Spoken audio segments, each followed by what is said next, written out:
Where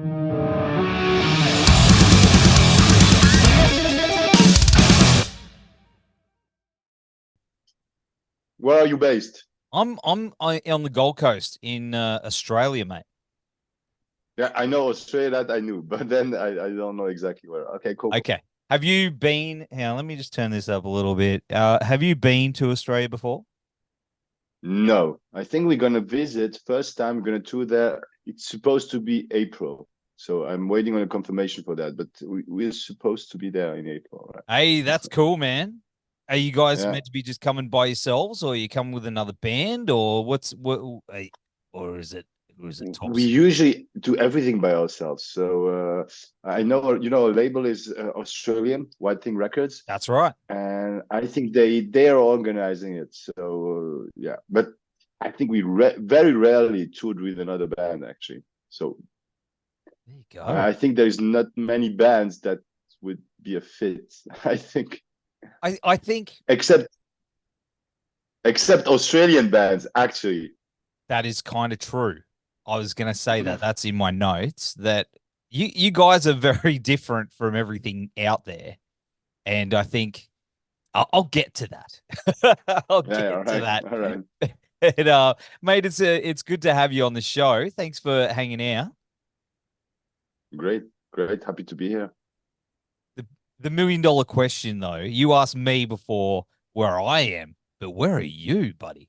Like are you in a Right hotel now room? we're exactly in Madrid. We just played Madrid yesterday, and yeah, here we are. Off your luck, brother.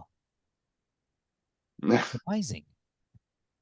Yeah, it's great. We've been touring ever since we released the album in October, and we're on the road constantly. So yesterday was Madrid. It was great, and I didn't drink because I knew I had the interview this morning. So we could have partied because it was really a very nice event, very, very, very good night. And but here I am, fresh. It's morning for me, but Yeah. it's obviously what early evening Yeah, in Australia, 7:30 at right? night here. So I'm the one that 10:30. ruined your fun. No, you're the one who kept me alive.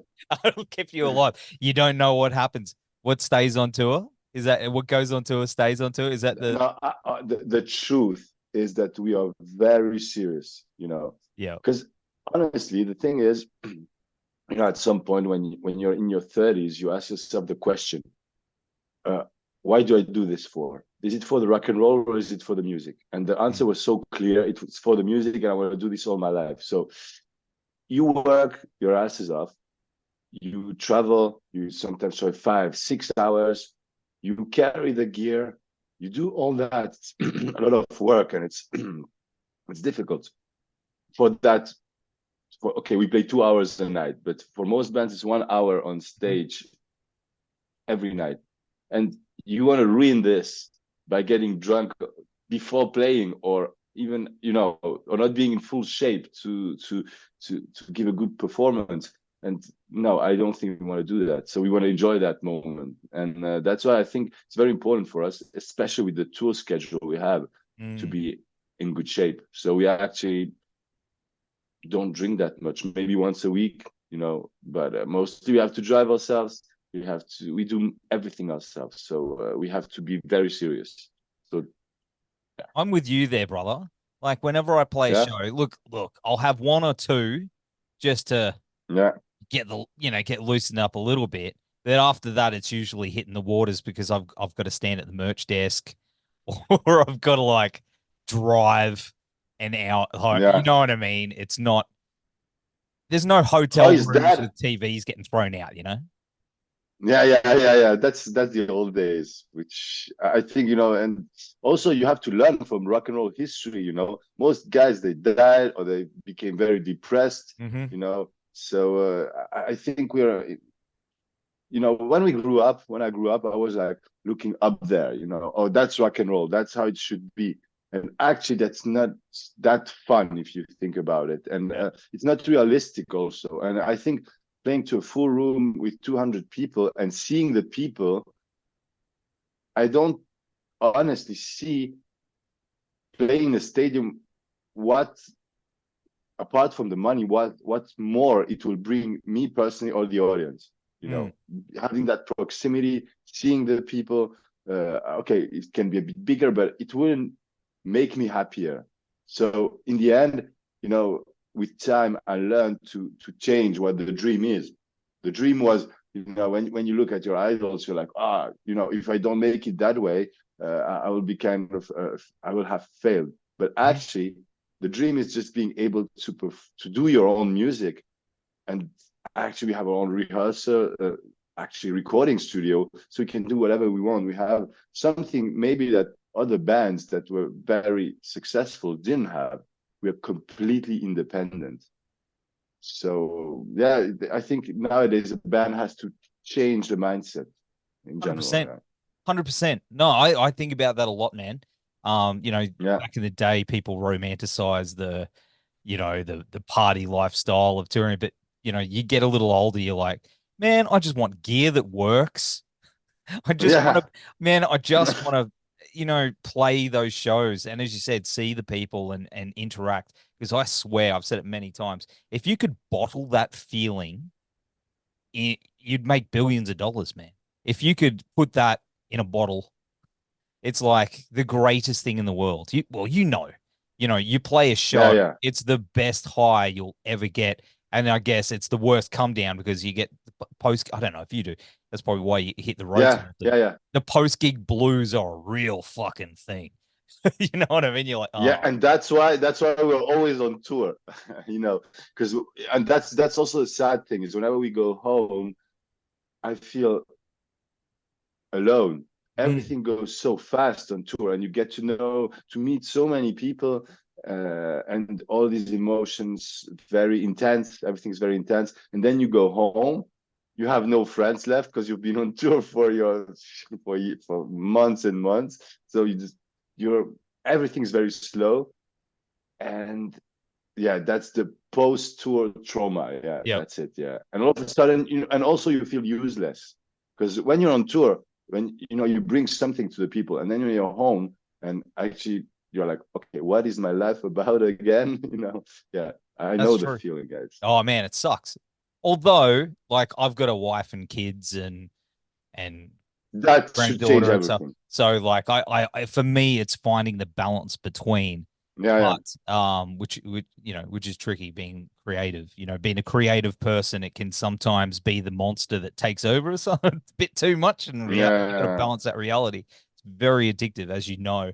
But man, it is the best thing in the world. And I think looking at what you guys have done over the years, it's incredible. I mean, you're independent, and your label's down. Well, you're releasing through Wild Thing.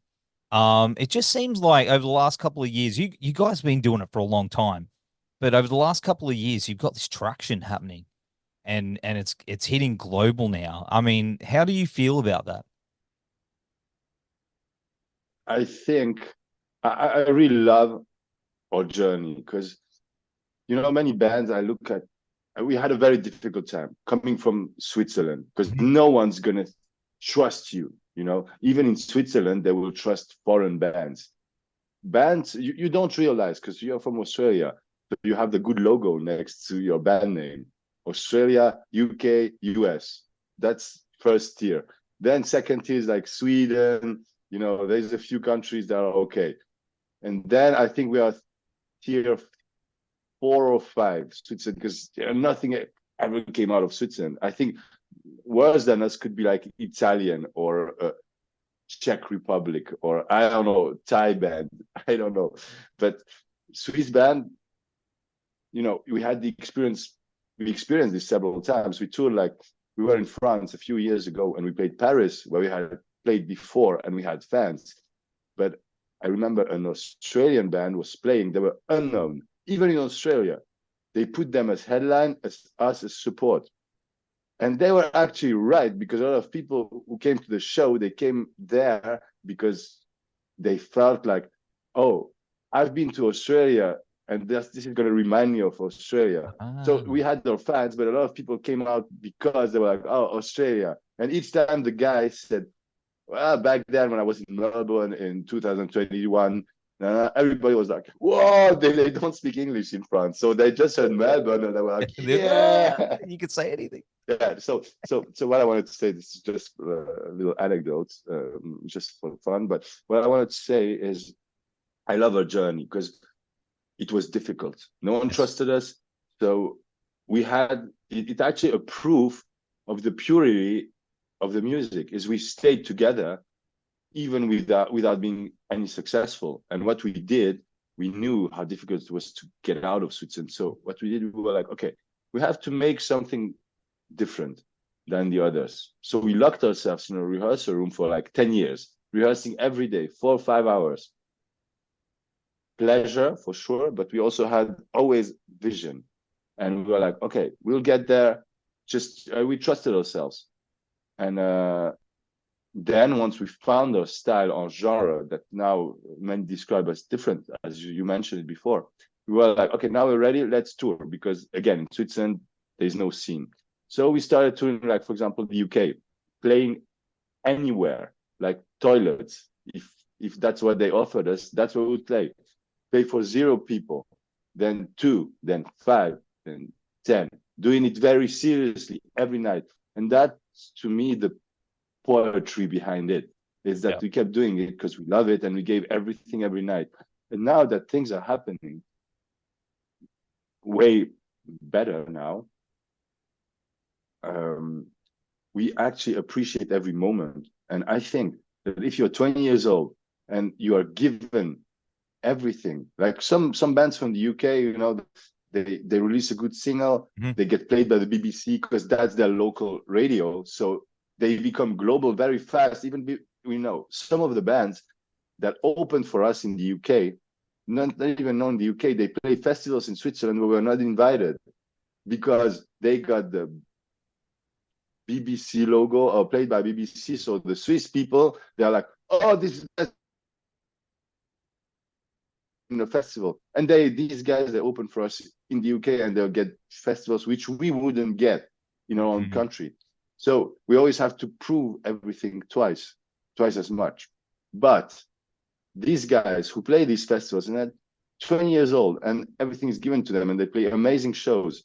And then they didn't even have to really develop their genre. So that's the danger. They think they're there already. And then when you have to work for real and do the real thing, oh, now we have to create music, then, you know, it's more difficult because you already had something, a taste of it. And that's why I think our journey is a very healthy journey, you know, mentally healthy, because everything you get, you had to work for. And it makes you appreciate everything more. And now, you know, like yesterday we had a sold out show in Madrid on a Tuesday. We loved every second of it. And people keep telling us, guys, why do you play such small venues? You should be playing much bigger halls or whatever. And I'm like, you don't realize how happy we are with this if you knew where we come from. Yeah. You know, and we got that all over Europe. Why don't you play bigger venues? Wow.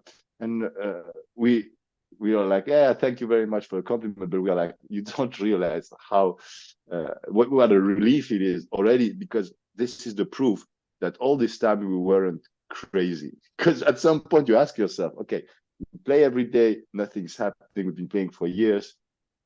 Is it just us that think our music is interesting or has something? And then, you know, now you get to prove, and the proof is the people. Yes. So that's my explanation about how it feels. Yeah. And to add to that, though, you say how you feel you appreciate it.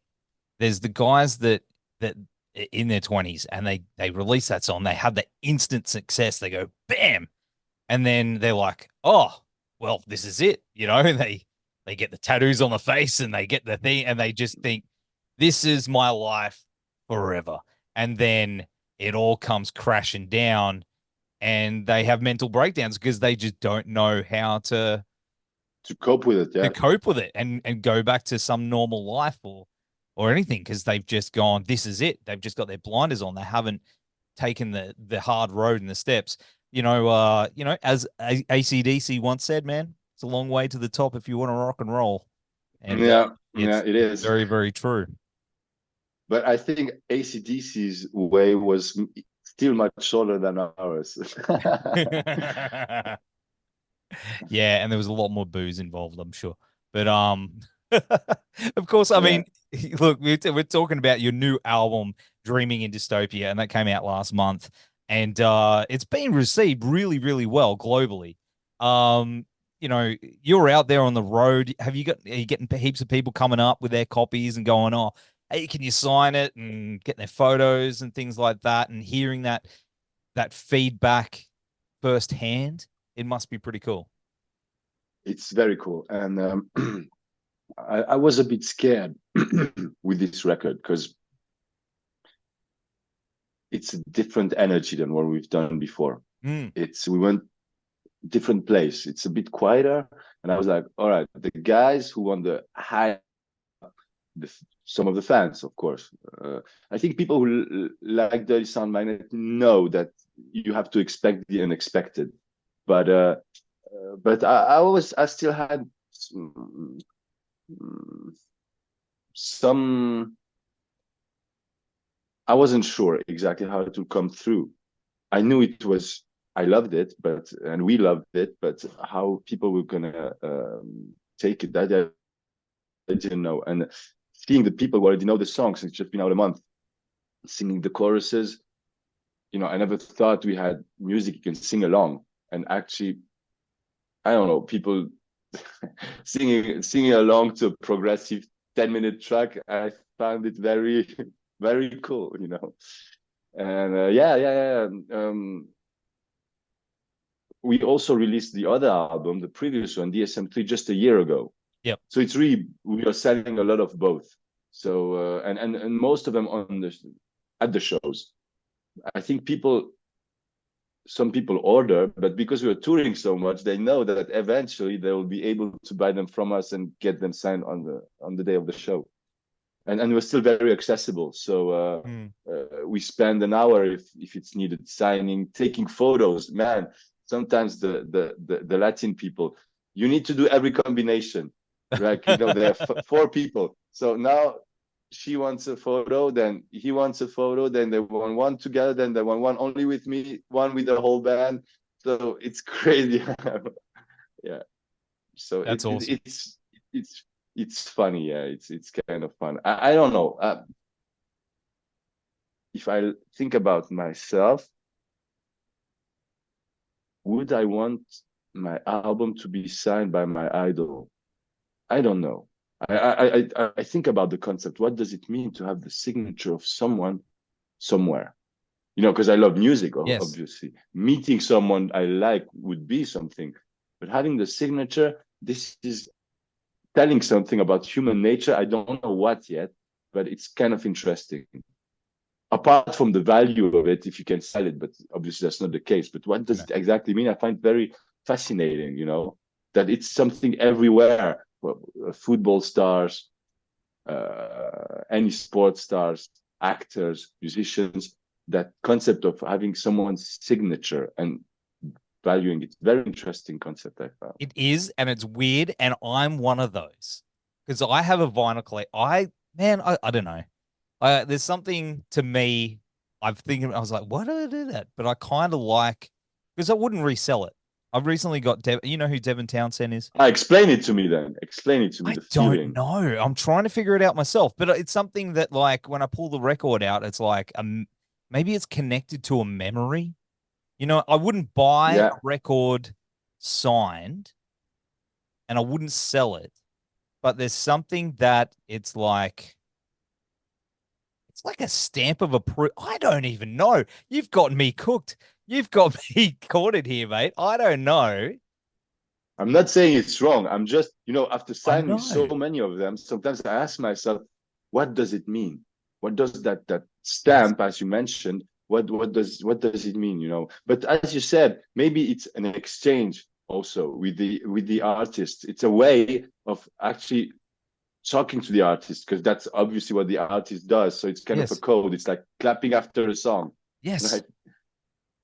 Man, I'm gonna be thinking all night. I'm gonna be lying awake all night, going like, why do I do this? Why? But it's kind of it's fun, man. I don't know. There's something kind of cool about pulling a record out and you put it on the turntable and you've got it sitting there and you're looking and it's got a little scribble on it with your name or something. It's I can't explain it. You've got me stumped. Maybe it puts it, but it's interesting as you are explaining it. Maybe it humanizes the record. Yeah. Yeah, and I always had I like records. I'm a CD person because I grew up with CDs, in the late 90s. And already there, I didn't have the artist in front of me, but having the object in my hands, I kind of established a personal connection, even if it was just in my mind. I established a personal connection with the physical object and hence the artist. And maybe with that additional sound, it becomes even more real. So maybe that's it. Yeah, I think so. Unless they're jerks, and then you're like, oh man, it's such a bummer every time you look at it. But most of the ones have been pretty nice. You do the meet and greet thing and they take the photo. You're doing it at the moment. I mean, there's something you see I guess you see it firsthand. You see the joy in people's faces that yes, not only your music brings you, but they have found some kind of deep connection with a lyric or a song or something where you've never met the people in your life. I've got you probably have many records like this as well, where you don't know this person, but they have been your best friend in some of the darkest moments of your life. And you are meeting that person and you get that chance to say, hey man, when I was at my lowest, you were there for me. You were my friend. And there's something about that goes beyond the physical as an emotional connection that I think that maybe that when it's a validation of that, when it's like you're getting something signed or that photo, that person is going to look back on that and still feel that connection and that validation that moment in time where they were feeling really low meant something. And I thank you so much for saying this. You know why? Because I already feel this very strongly. I feel like we have people crying at the shows, like literally, you see the tears. We had that yesterday. People, like feeling all the emotions and connecting this now with that gesture of signing the record and what you just said. Oh, you've been there. Yeah. Now, it gives new meaning to that action. It solidifies the connection. Yeah. Yes. Yeah. Yeah. A nice explanation you gave. Yeah. In my backwards Australian accent, I got there. But but yeah, I mean, I think we figured it out. I think we have broken it down and figured out the meaning behind it all. And I think that's a very, very special thing. And I think it is a special thing for you and what you're going through with that connection to your fan base. And it's going to keep growing. And that is a really, really special thing, especially going out into the big wide world. I mean, well, you haven't come to Australia yet, but have you've hit America and South America yet? We've done Mexico. Yep. That was crazy because people were so passionate. We found people in the Latin countries very often, like same in Spain.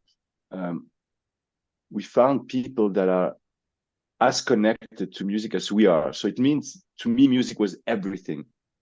And it's pretty rare in a rich country, I would say. In Switzerland, people have so much money. Why do they need music anymore? That's the feeling I always had. It's like music is just another distraction. You've got Netflix, you've got your sport you're following and stuff, and music is one of them. Or accompanying. That's also the modern way of consuming music. Is you have workout music, you have music for watching cat videos, you have music for everything. But for me, it was always more than that. And when I was at school, I never found people who were like this, but feeling it like this. And going to Mexico, I saw entire crowds where it meant something so important, so deep. And that's maybe something that reassured us. Oh, music is important. One guy in Switzerland told us, and that says a lot. He said, my motto is always music doesn't matter. And it's a musician who says that, you know. He says music doesn't matter. Don't take it too seriously. And I was like, man, it makes sense for him, I know. But for me, not at all. Yeah.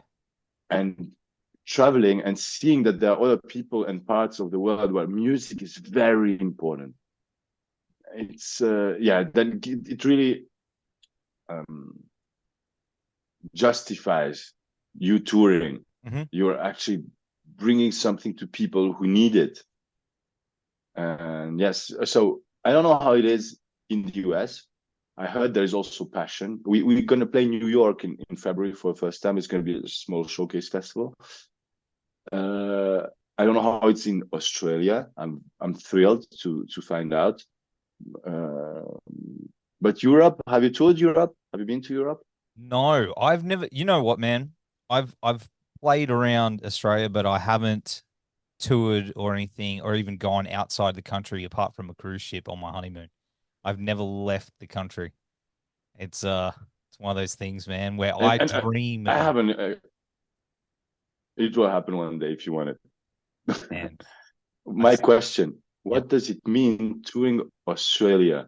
I mean, there's like 5 big cities, yep, or let's say 10. The distances are unimaginable for us yes, Europeans who can travel from Köln to Düsseldorf in 1 hour, and you find a huge city, and then you travel 2 hours and you're in Amsterdam, 3 hours and you're in Paris, and it's very easy to tour Europe. Actually, I think every musician wants to tour Germany. mhm, Germany is the best country you can tour, I think, in the world. I think everybody wants to tour Germany because it's an enormous country, yep. very good autobahn, so the highway is amazing. There is no speed limitation, and the venues, they welcome you. You always have catering, dinner, breakfast, hotel. They've been doing it. It's like the country of touring. There's a scene, everything. The venues are great. The sound system is great. So it's made for touring. How is touring Australia, where it's the opposite in terms of geographical Mate, it's possibilities? it's a long fucking way between everything. I'll tell you, Yeah. when you get down here, man, you realize you're like, I'm so sick of planes. Um, you can't just look between Brisbane and the Gold Coast. If you play the Gold Coast, you'll probably play Moe's. Moe's is hey, shout out to Moe's. Moe's Desert Clubhouse is amazing. They do everything from psych to stoner to death metal. It's a good time. But you can go from there to there in an hour or hour and a half. The rest of it, man, you're looking at like I think it's like 8 to 10 hours to Sydney, and then it's very spaced out, man. Unless you do regional stuff, but if you're coming down, you wouldn't be doing heaps of regional stuff. You'd be hitting like Brisbane, Sydney, Melbourne, um, maybe Perth. No one really goes that far, but they're sort of the main ones you hit, and they're pretty far away. So it can be bands. It can be a bit grueling because they've got to play the show, get up early, hit that flight, go to the next city, go to the thing. It depends on how much time you're planning on being down here. Have you got sort of an idea? Are you going to make a trip out of it? Are you going to make like, okay, we're going to go down for a week and try and I experience? think it's going to be like 2 weekends. Yeah. Okay, for its 2 weekends. Depends how many dates. Do you know how many dates have they gone? Is it I think it's 6 altogether, 3 and 3. okay? Hey man, you'll get to see a fair bit of our country. Did that sort of answer the question? I don't know. Yeah. You've just Of got to course. see it for yourself, dude. You got to just come down and be like, I Yeah. see. It's Looking forward everything's to that. upside down. Looking forward to that. Get some Cool. Aussie beers, India. Yeah, which are very expensive, I heard, right? Everything's expensive. Yeah. Everything.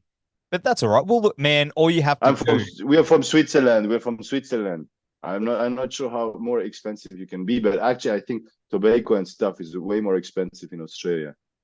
Yeah. But all you have to say is, I'm from Switzerland. And people will go, oh, mate, I'll buy you a beer. There you go. Uh, You sort it out and you have to go, oh, I got to, yeah. But, you know, it's going to be a good time, man. I really, really hope to see yeah, you. Maybe, hopefully on the yeah, podcast. Be a good time. yeah, for sure, for sure. All right, yeah, we stay connected. Yeah. Yeah, it'd be a good time, man. I was going to say about the album. We needed to talk about the Yes, album. And I wanted to ask you yes.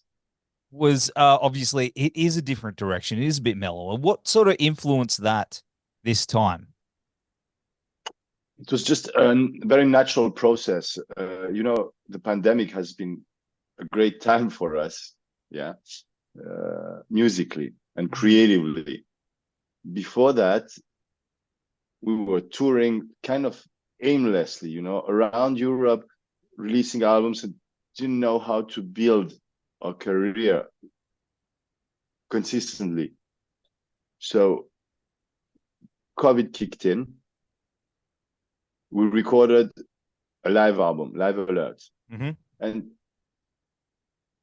that actually was a very important album to record because we had kind of conceptual albums and we had a lot of energy on stage and both of them didn't connect. And the audience were like, why don't we find that live energy you have on the albums? They were always, very layered and stuff. And then we recorded this Live Alert and it brought a whole bunch of new fans because finally they could see us play. So everything we've developed for all those years, people could actually see it. And during the COVID time, there was nothing else to watch. So we released it at the perfect time. And it was an album where we coped with the frustration of having to, I think we canceled like 100 shows. Man. After that, we recorded straight after that, DSM-3. It was an album where we expressed the anger, the energy we had to release. We recorded it, didn't release it yet because we just released the live album. And straight after that, we recorded Dreaming In Dystopia. And that was the album where we saw the light, kind of, like Dreaming In Dystopia, meaning no matter how dark things are around you, with music, you can still be dreaming, you can still find a way. And even if the lyrics are dark, the music is reaching for the light.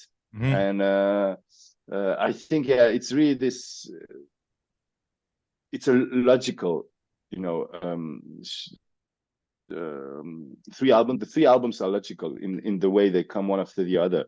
So the live album, the DSM-3, very energetic, very angry, and the Dreaming In Dystopia, more dreamy, more positive, full of hope, I'd say. Absolutely. And do you think the next album's going to be a return to the heavy stuff, or do you got an idea of where the direction's going to go?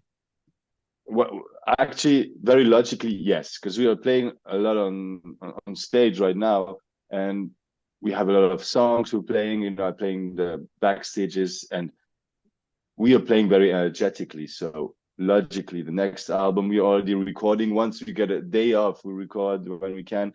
So logically, it's easier to record that type of stuff. You just get in there and try to smash it. So yeah, the next album is going to be a rock album for sure. Yeah. Oh, that's awesome, man.